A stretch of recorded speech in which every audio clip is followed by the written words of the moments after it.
I'll go first. I went to college in Oneonta a very, very, very long time ago. Um, that's so long ago that it probably predates, maybe might predate your parents' lives. But I graduated in 1976. There was no music business program there. The Oneonta was known as the best school in the college system of SUNY, and also the best times at any school in the college system. Um, Apparently, thanks to your notoriety now, it still is maintaining that reputation.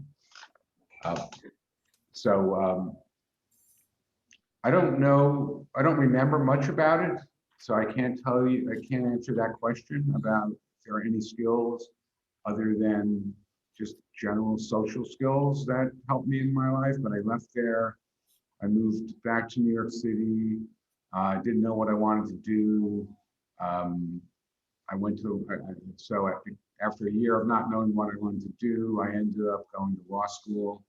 And in law school, I met people that said you should be a music business lawyer, which I had never heard of before. But I started pursuing that. It was the late 70s. It was New York. It was the beginning of um, punk rock, which led into new wave, Hmm. which also coincided with a new form of music that was coming in from Queens and the Bronx, which we were calling rap music at that point in time, uh, before hip hop became the term of art. And all of us generationally, of that generation, were hanging around the same places, and kind of created a network of ourselves, which was even before the term networking was created. And I had been a political science major at Oneonta. I had been of that generation that came of age during the Vietnam War. So politics for me meant sort of radical politics, left-wing politics. Came of age with the civil rights movement, the anti-war movement, the women's rights movement, beginning of the gay rights movement, and for me, always um, music of my time was something that was infused throughout all of those movements, and it was before music was sort of ghettoized into formats, or even terminology. I mean, there was rock and there was soul music or R&B, and there was folk music, but we all listened to everything. And it was, I learned early on that as an art form, it was an art form that transcended all boundaries, certainly territorial boundaries, and it was a big part of culturally of what I was involved with. So when I heard there was a music business that I could be involved with as a lawyer, I started, and there was this burgeoning scene that involved new rock bands that were punk bands or new wave bands, and then this new form of music that was coming in that was originally based on Jamaican dance hall, where people were playing records and people were emceeing over them. Um, I found myself generated towards that in that generation, and slowly in the beginning, I was able to build a practice and join with similar, like-minded people who have been my partners ever since, Rosemary Carroll and Elliot Groffman. And we built a firm based in New York and Los Angeles, and we've been able to um, keep that firm going and growing. And it's essentially it always was an artist-oriented firm. We represent primarily artists, but through time and through some of our representation of artists like Jay-Z or the Dave Matthews Band, who transcended into other parts of the business as businesses. We also represent entrepreneurs, um, and we work with managers and agencies and everybody else in the business and always have. Some point, one of your alumni engagement people tracked me down and said, we have a music business program at Oneonta. And I was like, what? I didn't know about it. And I heard it was like one of the most popular majors in the school. So they convinced me to go up there. Hadn't been there probably since 1977. That was maybe, I don't know, 7 or 8 years ago. I went up there, met with the students that were there then, had a big kind of group meeting in I think it was IRC 3. I think that's the big room. And you know, that's led to this annual thing with me. Through that, Carla Webb, who works here as an associate, is on your screen, tracked me down while she was in law school and at USC in Los Angeles. That's transitioned into her working here, and Matt, who came a couple of years later, who had not been a music business major at Oneonta, but ended up in the music business, has joined here, I don't know, a year and a half ago or something, and both are very valuable members of this law firm and are much younger than me and much closer to your age, so I'll turn it over to them. They can talk your lingo a little better than I can. Go ahead, Guy, one of you. Ladies first, Carla. Hi, I graduated from Oneonta in 2009. I transferred in as a sophomore specifically for the music business program. When I graduated, I did an internship at Sire Records doing A&R, and I still wanted to go to law school, but it was 2009 and probably the worst time to be applying to law school and then trying to get jobs. So I took time off and worked in advertising for a few years. I went to USC for law school for their entertainment law program, and I was going to stay in LA, and I came back to New York for a wedding, and I saw Michael's name on an alumni list, and I emailed him, and I was like, oh my God, I had like an article about your law firm on my wall when I was at SUNY Oneonta, and we just talked, and then he gave me an internship, and I became an associate. And so, I mean, the music business program at Oneonta probably really helped pave my career, even though I took like 5 years off. And, you know, I stayed in touch with people like Matt and other people in the business. And so it was a great program. And if there are like classes that you want recommendations on, I'm sure there are professors there that I took classes with because it wasn't that long ago. Matt. Yeah, so as has been mentioned, I was not a music business major, although pretty much all of my friends were, and therefore people just generally thought I was. I didn't really know what I wanted to do when I went to Oneonta, but it had a great kind of overall liberal arts program, and I'd been a musician at that point, so music was certainly of interest to me, but I was playing music. I wasn't necessarily thinking about all of the business components to it at that point. And so I kind of went around to different majors, and I ended up being a psychology major. But throughout that whole time, law school was kind of in the back of my mind, and I was thinking about what I wanted my career to be, what I wanted to do professionally that would engage me. And it seemed like I could somehow tie the creative aspects of my life into the professional side, that it would be, you know, kind of this ideal merging. So my idea in going to law school was really to try to pursue something within copyright and ideally music, trying to get kind of into that entertainment space to be able to help creators. And so I went to New York Law School in Manhattan. Pretty much took every class I could that was tied to copyright and music and intellectual property, and then kind of got lucky and I got an internship at a music company, which led to a job. So I was working for a music company called Phase One Network for quite a while. And as Carla mentioned, kind of ran into each other at points through networking and whatnot. kept in touch, and that's what led me to the firm with Michael Guido here. And it was really nice at that point too, because having worked directly for a music company for so long, it was really good experience, but at the same time, I was kind of craving that artist-friendly side of it. I didn't necessarily like the fact that I wasn't directly representing artists for a lot of my career at that point. So it's nice being able to work with the firm, which has so many great artists and is really geared towards trying to help them in all aspects of their career. But perhaps in hindsight, I do wish I had that kind of initial music business education at Oneonta. It might have been helpful at some points, as opposed to just kind of learning on my own through my various music endeavors. But it all works out for the best, and certainly did enjoy my experience there nonetheless. Okay. Oh, Go ahead. Mike, I was just going to ask Matt, what did you do at Phase One Network? So the company had a lot of broad music interests. It kind of was acquiring labels at that point.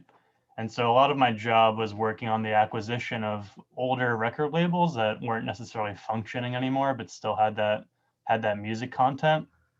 So then it would be digitized, and we'd start working on trying to generate money off of it, essentially trying to license it, market and promote it again. And then inevitably that led to kind of starting other labels as well, newer labels. So it's a mix of older content and then also just signing new artists, especially in kind of the EDM and hip hop spaces. And you were a lawyer by then, working at Phase One Network? Yeah. So that was my first job out of law school prior to working for Mr. Guido here. Yeah. Okay, Michael, were you going to say something? I'm sorry, I interrupted No, you. I was going to say that questions are good. Okay. Well, do any students have any questions that you want to ask? You could ask them in the chat or turn on your mic and introduce yourself and then go ahead and ask a question. Hi, I'm Jeff. Nice to meet you. And I was just asking all of you generally, what are some cases you guys are working on right now? And I would love to just hear about some current events and some interesting cases you guys are working on. Well, let me go first about that. We don't really work on cases. That's a litigation. When you think of a lawyer, I think you think of lawsuits and cases and trials like that. But in the music business, every deal is a transaction. So we are what they call transactional attorneys. And so what would be a more relevant question would be, what clients do you have? What kind of transactions are you working on? And generally, and you probably all know this, that there are some significant transactions that artists get involved with. A record deal is one of those. Record deals are a major transaction.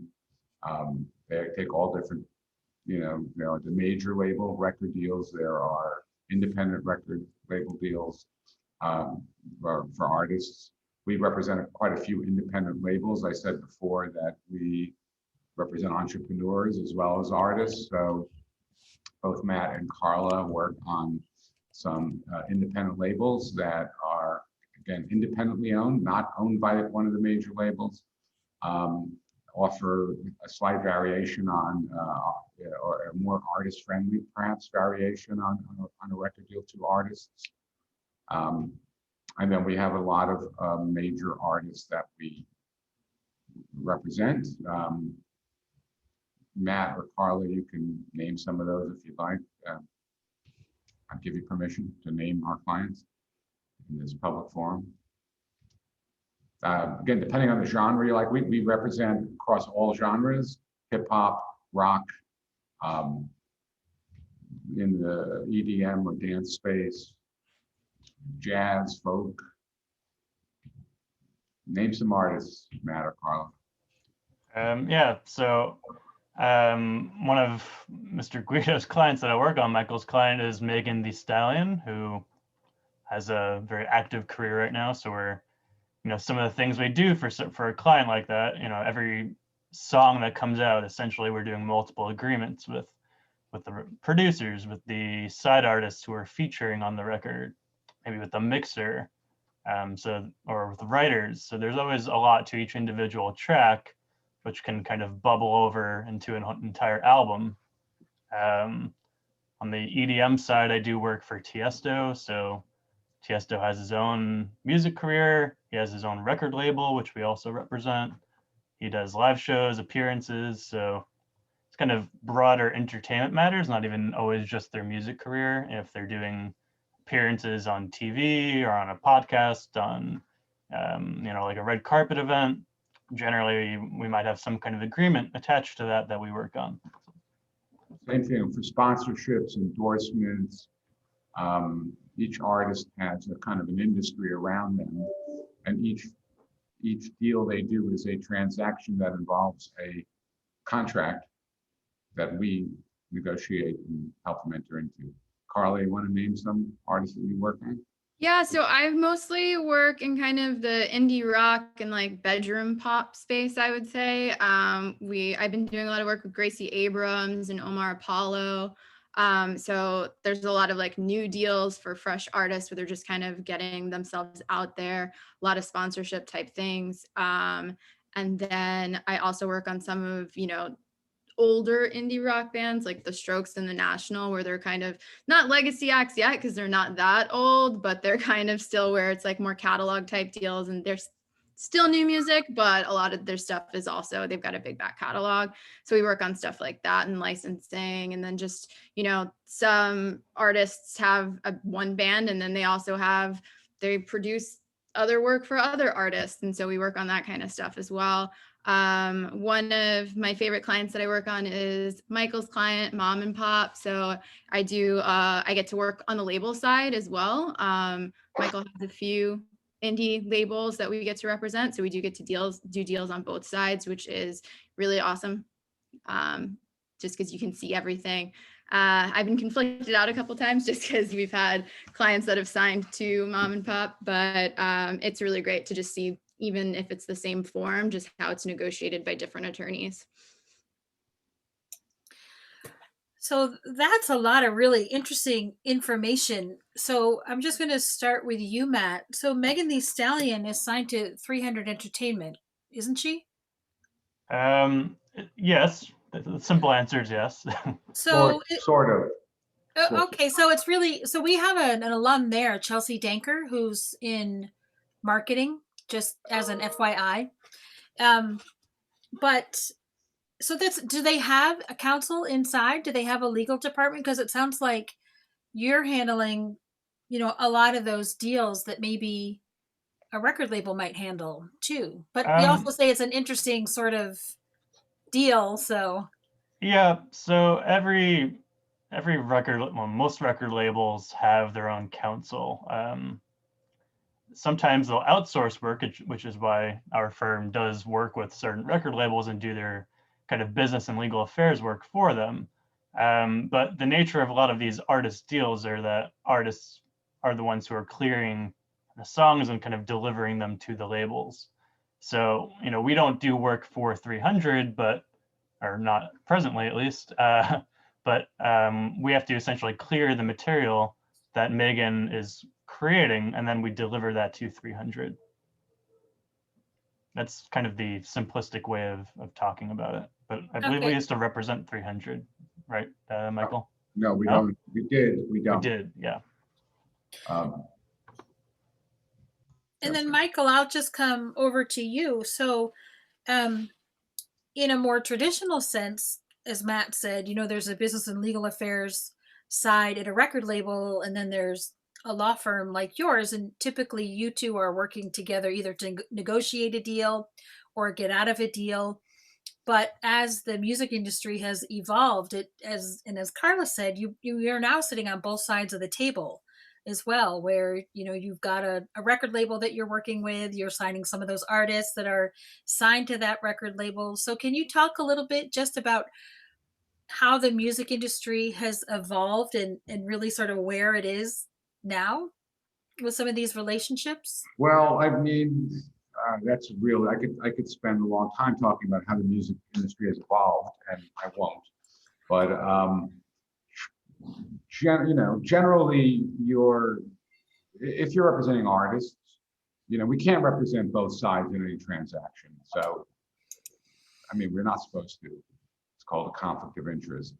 But you have an ongoing relationship with a record label if you're the artist or the artist team. And these are kind of these relationships. When you do a record deal, it's not like a transaction where you like buy a house and you negotiate and you close on the house and then nobody ever sees each other again. You enter into this contract, and it's an ongoing relationship. It's a living organism that has to, and you're kind of now in the same boat. So there are the workload is divided up. The deals are structured in a way, as Matt talked about, where the artist has to deliver all the rights to any song or record that they're going to release. So that means it has to be fully cleared, which means you have to have agreements in place for producers on that song, any side artists, and if there are samples, and particularly in hip hop or you have to make sure that those samples are cleared. Otherwise, you can't put the record out. A lot of time, you are working together with the record company to get those records cleared. And everybody, it's sort of an all hands on deck, and particularly in this day and age. And one way that the business has changed, that when I first started out a long time ago, you would have to deliver a record like 3 months before release, because that was in the era of physical records. First they were records, and then they were tapes, and then there were CDs, but it took a long time from manufacturing to actually records being in stores.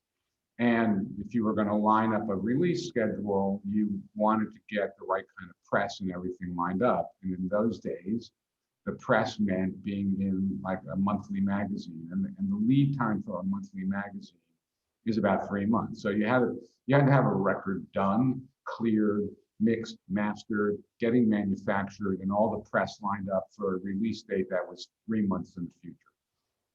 And this, in the era we live in, that you all are coming of age in and have come of age in, it's a digital era. People want to put out, so they finish something and they want to put it out right away. So even if you want to set up so that you can try to get some online press and everything in line, you might only have a week or two to do what we used to take 3 months to do. Mm. So there is kind of creates this all hands on deck attitude about getting a record out. Megan has a record coming out very soon. Can't tell you. I'd have to kill you if I told you, but it's very soon. And we're in this all hands on deck thing right now. Matt, if he looks tired, it's because he's working all night trying to get this Megan Thee Stallion new album cleared and ready to be out, so that you can all be talking about it well before Thanksgiving. And so there is this, half the time we are in battle with the lawyers at a record company. They are on the other side of it. That is it's a crucial strategic relationship, but you're never totally aligned with the record company. But at the times you are aligned, you are in the same battle, fighting for the same goals to achieve the same level of success for your artist and that record company. That's really interesting. So I just want to take a moment and say hello to Dr. Nepke. Carla, did you take classes with Dr. Nepke? No, Dr. Nepke was on sabbatical the semester that I took legal issues, but I did do the internship. She was my internship advisor, and I've kept in touch on and off throughout since I I graduated. think Dr. Nepke was even there when I was there, if I recall, all those years ago. Oh, and I did take a class. I actually did take a class with Dr. Nepke. It was like, I think it was online, like promotion or we basically put on concerts within Second Life. I don't know if any of you know what Second Life is. It was like a Wow. virtual world. Yeah. So that I actually did. There was only like two to four students, I think.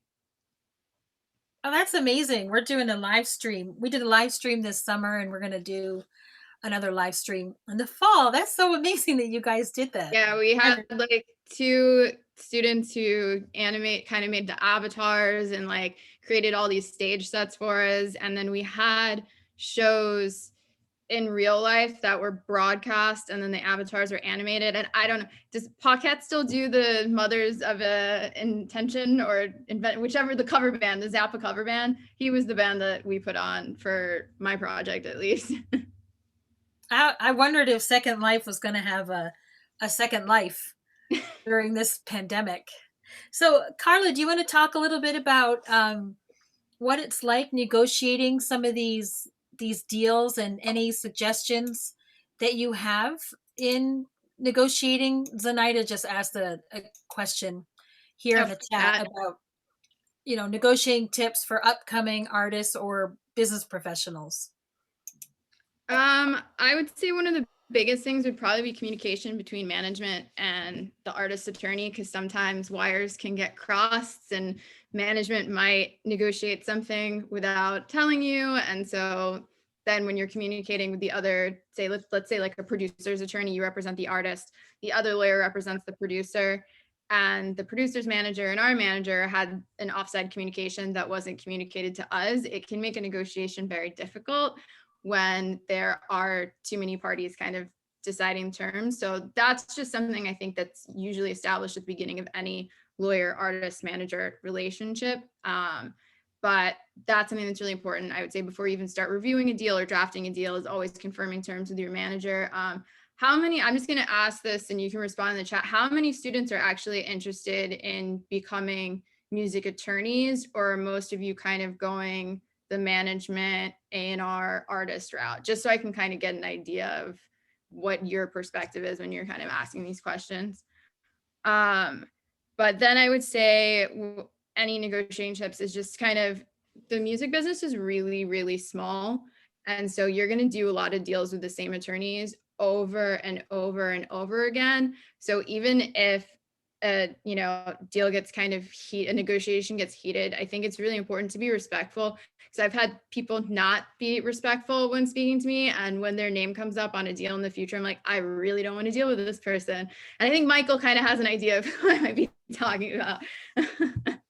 But so it's just like, I think no matter what level you are, even if you're Michael senior level or someone really at the bottom of the barrel like me, I think you should always be talking to people with respect, like anybody, where if someone's really junior to you, you should also, they're new, they're fresh. Like you shouldn't act, like, yes, you know more than they do, but you should come to the negotiation table with an understanding that, they still have a lot of learning to do. Yes, it's not your job as opposing counsel to teach them, but you can approach it a lot nicer. So let's see, management, audio engineer, artist, songwriter, not sure.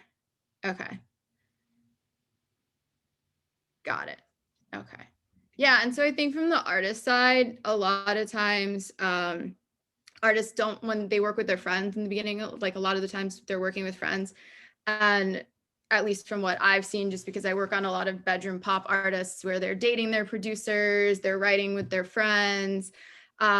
Sometimes they don't talk negotiation points at all or deal terms. And, that's not something that every artist is comfortable with, especially when they're first starting out.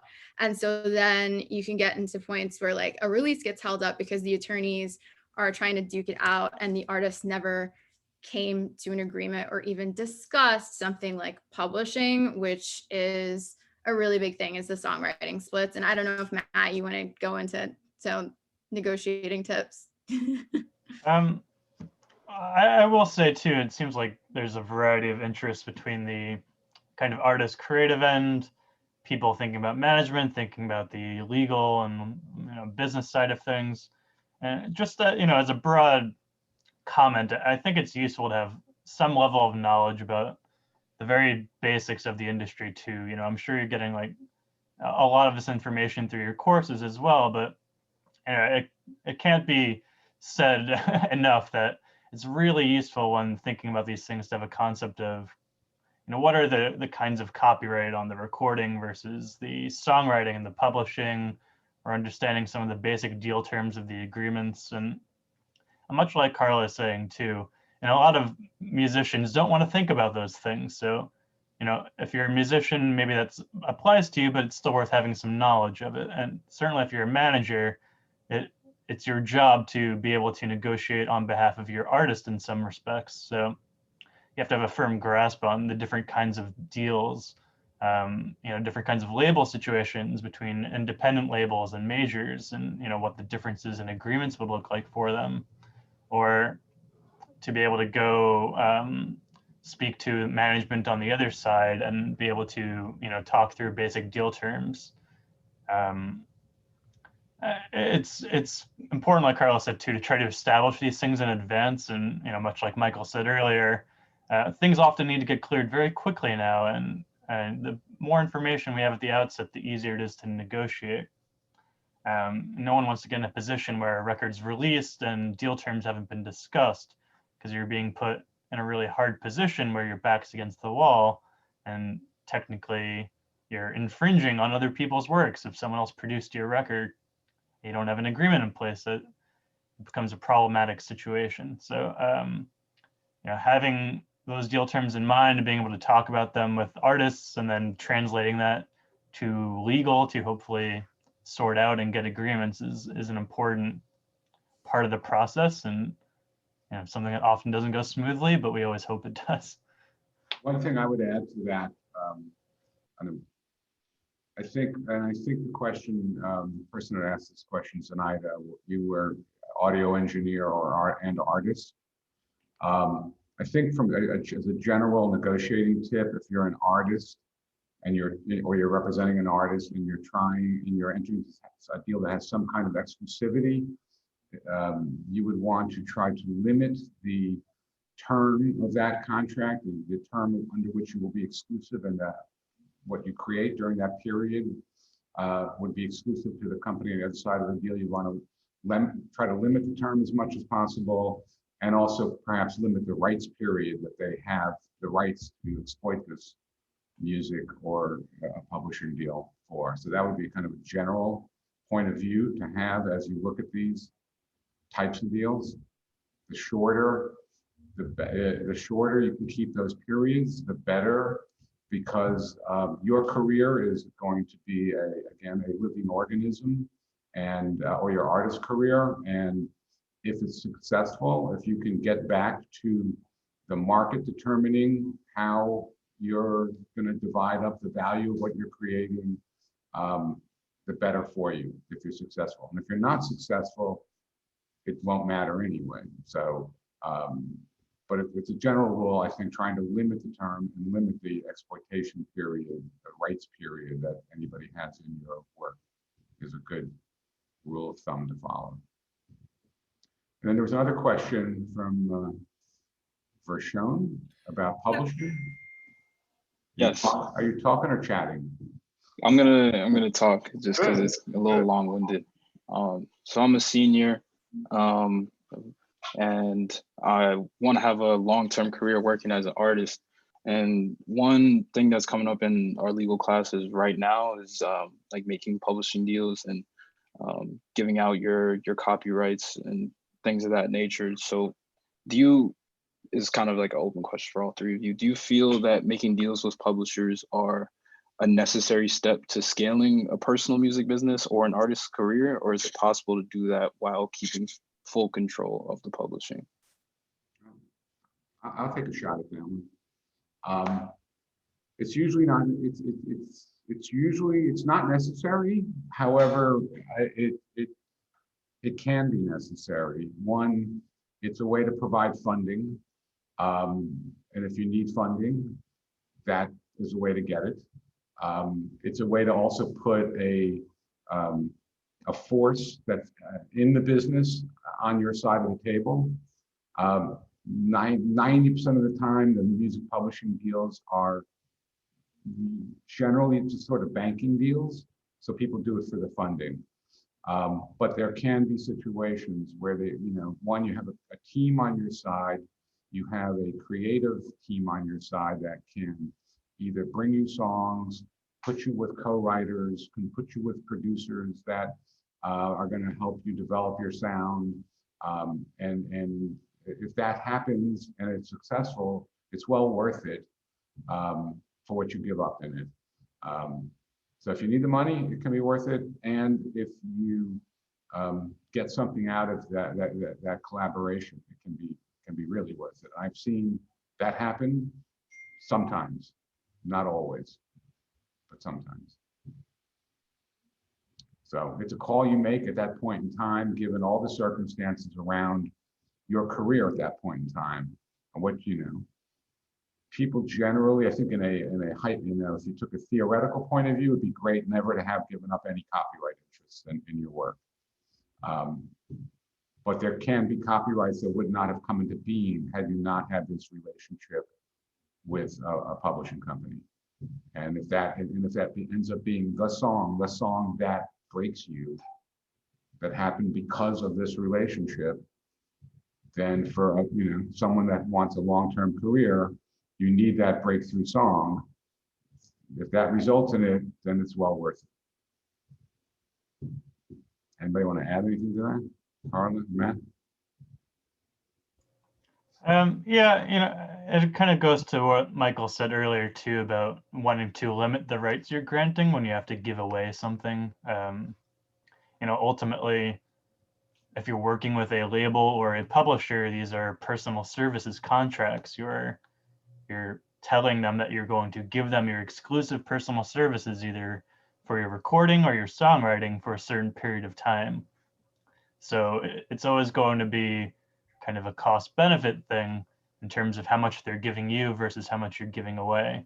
And that'll go to where you're at in your career, or how established you are in your career at that point, or what kind of publisher or label it is, if it's on the smaller side and the indie side versus one of the larger ones. So it's certainly an important component as to how much money you can get out of them versus how much of your time you're giving away, how many rights you're giving away. And that is something that will affect you throughout your career as well. As we see. The professor has asked a very astute question here on the chat about the California Civil Code, which goes back to something that I have to disagree with you, or clarify you on something, Matt. As you may know from, if you took legal classes, California limits the personal service contract to a period of 7 years. And while recording agreements are clearly personal services contracts, the publishing industry started redrafting these contracts maybe 15 or 20 years ago, so that they don't read like they're personal services contracts. It used to say, I'm going to grant you my exclusive services as a songwriter to you, music publisher. Now what it says is, I'm entering into a deal with you where I'm agreeing to assign you half my copyrights for any songs I write during this time period. So they've already, and there's been no case law to ever indicate that any of these music publishing agreements that are constructed that way are deemed personal services contracts. Indeed, they function exactly as Matt said that they do, that they are like personal services contracts, but creative lawyers have now redrafted them in a way that they don't read like personal services contracts, thereby trying to get around the 7-year law. On the record company side, record contract side, they are drafted as personal services contracts, exclusive personal services contracts. Again, it has not been fully litigated, and what it all means. What happens with recording agreements is if you have success, people renegotiate. And one of the things they renegotiate is money and maybe royalty splits, and maybe some other things. But I believe that starts the clock again on the 7 years. And also in those contracts, it tries to address the 7-year clause, 7-year statute in California, which I think you can only avail yourself of if you are a resident of California, if the artist is a resident of California. Maybe Janet can weigh in more on that. She probably knows more than I do on it. No? No, your camera's all over the place. Your mic is off.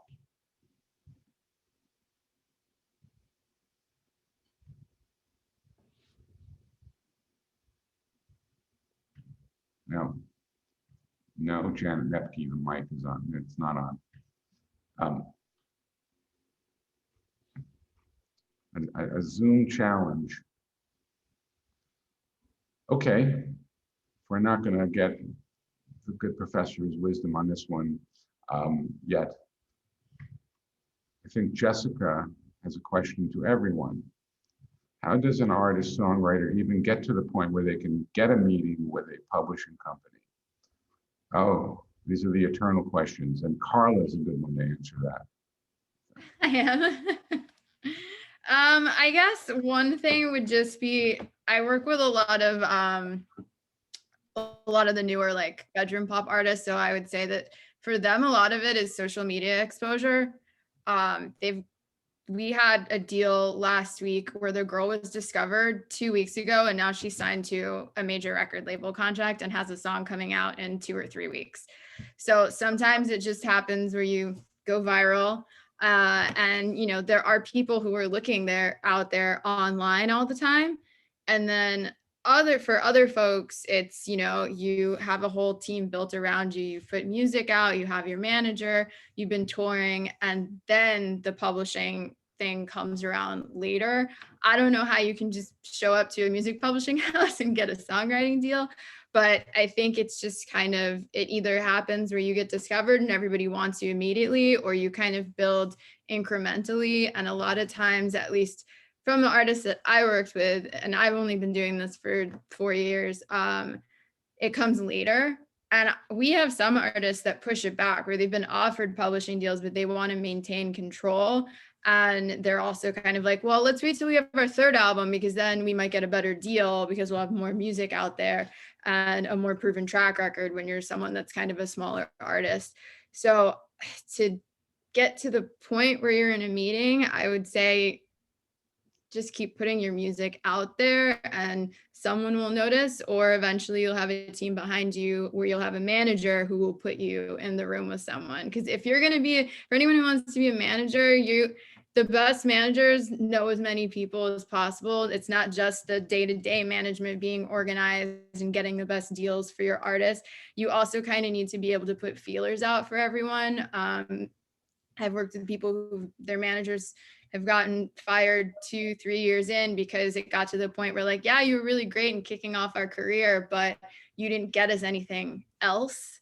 And so it's kind of like your manager might be the one to get you into a room with a publisher because they'll have a friend who works at a publishing company. You know, like I have a friend who went to Oneonta who works at Ernie Ball, the string company, and I've connected him with clients. So it's kind of, there are a lot of ways to go. I think it's not just one set path.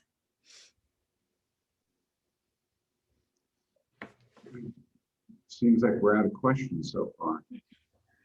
Well, I was going to ask a quick question. There are a lot of students who are songwriters and writing with each other. So what are some suggestions? You sort of touched on it a little bit, I think, both Carla and Matt. What are some basic points that they should agree to in the event that song, you know, turns into something, so that when it is being negotiated, that it's a simpler negotiation? Matt? Yeah, so there's a couple initial premises we could talk about. And as I'm sure you're learning in your courses, there's generally a copyright in the actual record itself, the sound recording and then there's the songwriting aspect of it. And so you could have many different versions of a recorded song that are all the same song that has been written, the same composition, as it were. I'd say one preliminary thing to work out the second you are working on songwriting together is how many people contributed to the actual songwriting and how you're going to apportion the songwriting among those people. So if you have two students who are writing something together, perhaps it is most equal to say that they both contributed half to it. Often I find musicians earlier in their career more willing to kind of equally split the songwriting in that way. One traditional way of thinking about it is that half would go toward the music, the actual kind of written, music, versus the other half going to the lyrics and the words, or the kind of vocal side of things. But obviously, that's not always applicable. For instance, instrumental music. And then separate from that, the actual recording and who owns the master or the sound recording would generally be kind of a joint or co-authorship if there's nothing else in writing. But you want to be aware of who's working on this material. If it's kind of making the rounds and different people contributed in small ways, it can get problematic later on if there actually is interest in the record, and then anyone who was in the room and might have said, oh, you should add these horns to that part of the song, all of a sudden is claiming that they contributed to it in some way, in a meaningful way. So it's good to be aware of those kinds of aspects to it, who has ownership and control over these things, and how it's split between those people who are claiming that ownership and control. Maybe Carla can add a little more, since I know she works with a lot of kind of bands where there's a lot of people in the room at any one given moment there. Yeah, so there are a couple artists I work with where it's like there are the 4 musicians and then there's the singer who writes most of the lyrics. And it honestly depends on, a lot of times in rap music, it's automatically 50% for the beat and 50% for the actual lyrics.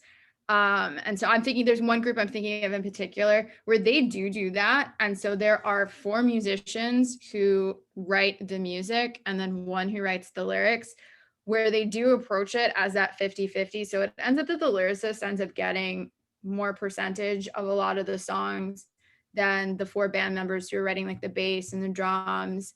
But then there are other bands where they do have their own kind of publishing company.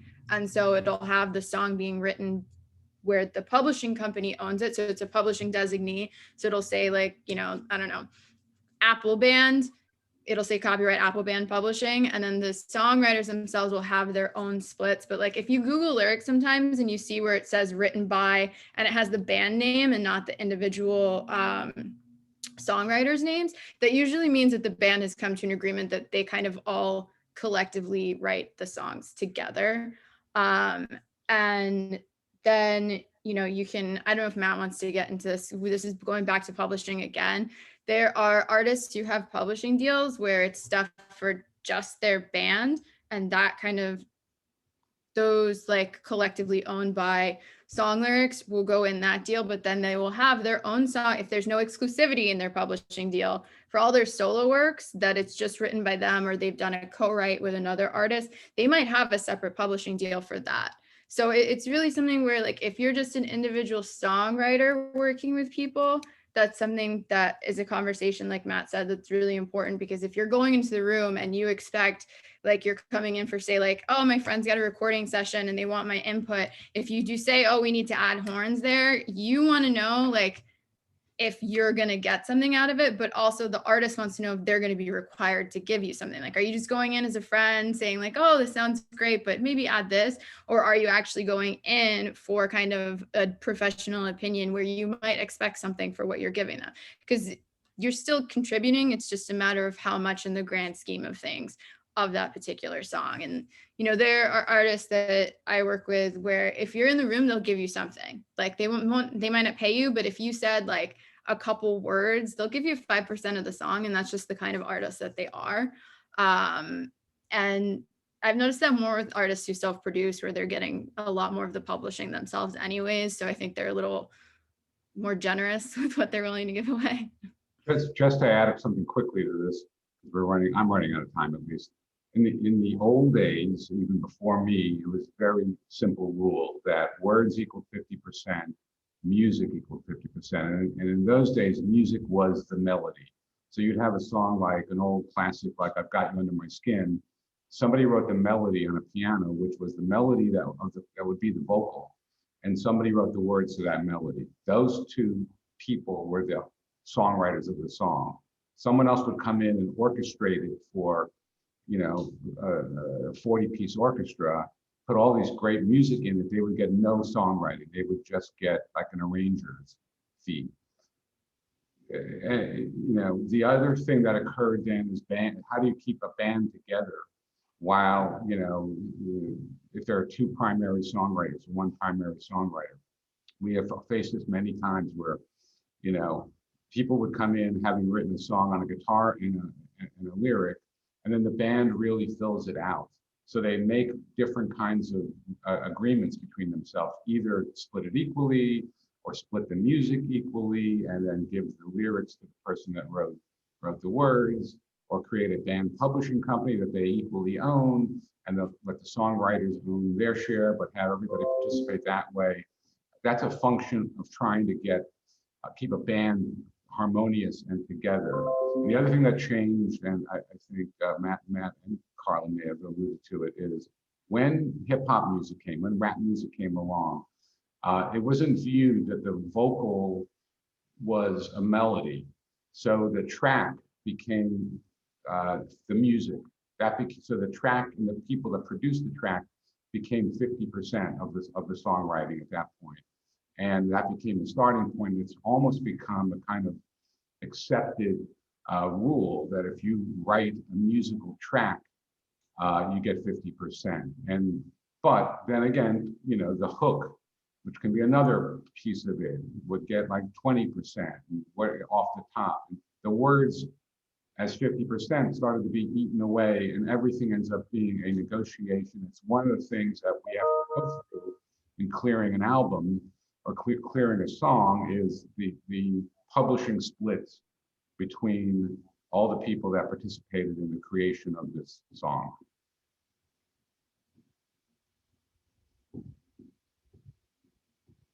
That's really interesting, that evolution of splits and how it's changed.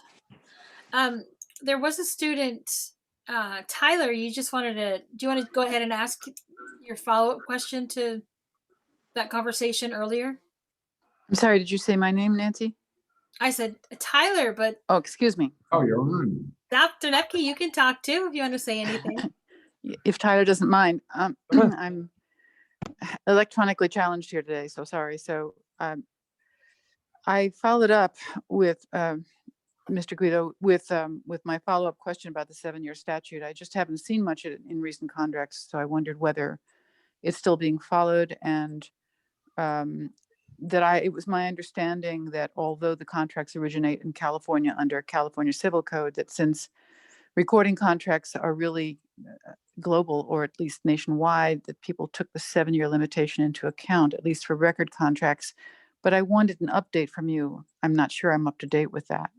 I think that everybody took it into account, because I think you can assert it. You can assert it if you are a resident of California, if you're an artist. Right. So I think they all tried to take it into account, including minimum compensation per year. But the irony is, since George Michael, no one has gone really to try to challenge any contract on this basis in court that I'm aware of. It's threatened a lot, but it's never been fully challenged and litigated. Again, the publishing companies took an aggressive preemptory move to try to re-characterize their contracts to not be personal services contracts. Mm-hmm. The record companies try to get around it with the minimum compensation per year. and some other language and that's in there, irrespective of whether it's certainly better. And most of the companies try to make their choice of law be not California. Uh-huh. But my understanding is that you can still challenge under that law if you're a California resident as an artist, as the person rendering the personal service. Okay, sorry. That's okay. Because I had a follow-up question while I've got you on the mic and while my mic is working. Do you see what great changes do you see coming about when the MLC becomes effective in 2021? You know, the Music Modernization Act with the blanket mechanical license. Do you see any changes coming about for payment or anything else? The only change I really see is hopefully liberating all the money from the streaming services that's going unclaimed because of inconsistent metadata being into the Right. streaming services. And Well, then, they're still going to have an unclaimed funds just for the MLC though. But maybe there'll be better identification now. Is that what you're saying? isn't it going to switch over to a Yeah. Yeah, so, and I think that there will be a proactive movement within that organization now, or whatever the body that will get those monies to distribute them, whereas there is no incentive for the streaming services to release that money. Good point. I'm going to stop hogging your time. I'm very grateful for your answers. Thanks to all three of you. Of course. Bye. Thank you. I have to get off now. I don't know how long you had scheduled, but I have another call scheduled. Yeah, well, we were going to wrap up at 4:00. So thank you very much. This was super informative for all of the students and me too. And I'm grateful that all of you as SUNY Oneonta alumni are willing to share your time with the students in this forum, because I'm sure you're on Zoom calls a lot during the day. Thank you. Okay. Join Nancy. Thank you a lot. Good luck, everybody. See you when you're fully in the business. Thank you. Bye-bye. And don't forget to sign up for our next session, November 9th with Chelsea Danker. Thanks, Nancy. This was great. Yep. Take care. Thank you, Nancy. Hi, Michael. It's nice to see you. It's so nice to see your faces. Riley, nice to see you. You too. And nice to see you. And Mike, you too. Thank you, Nancy. And Ryan, you too. I feel like I'm seeing all my kids. See you, Nancy. Bye, Abby. Bye-bye, everybody. And there's I. Last but not least. Wait,